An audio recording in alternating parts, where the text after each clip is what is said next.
जय जगन्नाथ सांग मैंने ये देखो आज मु आसली जस्ट 11टा बेले पहुँचली बाहर आसली एवं तो आसिकी जो आम बिल को आसी धान चाष होमती कौन हो गच के बड़ है ना देखापी देखते ये तो भल ए वर्ष धान होपर भगवान माने डिपेंड करे धान भल फल कि न फल गच तो भल होती किसी साइड अंडिया भी खाई देखी पारे सेपट धान भल मझी मजा धान गच भल अंडिया खाई पुणी उठी टेंशन किसी ना ना एवं खाई पुणी उठीज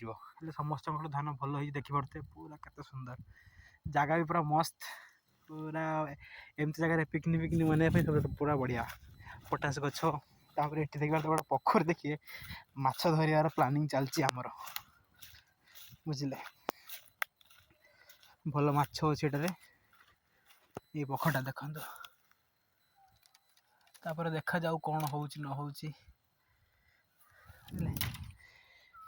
वर्ष तो किसी लोक चाष करना जमीटा देखो चाष होना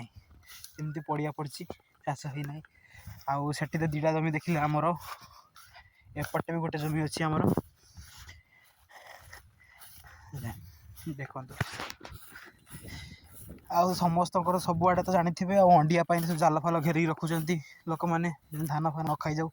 आउट जो अंडिया अच्छी जिते धान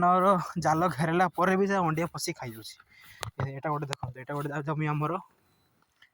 ये देख तो अंडिया खाई सब चौरा चची दे खाई ये जमीटा गोटे आमर देखु आपड़ जानते केमती चाष हो आप कहे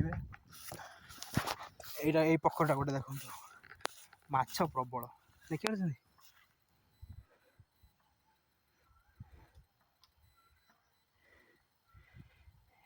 माछ धरियार प्लानिंग चली देखा जाऊ कौन हो केमती जाल घेर रखते केमती जाल घेर रखाई तथापि एथर भी होना अंडिया आसी पशि धान खाई दूसरी भगवान को दौरू धान जमी भल हो वर्ष देखा रही जय जगन्नाथ।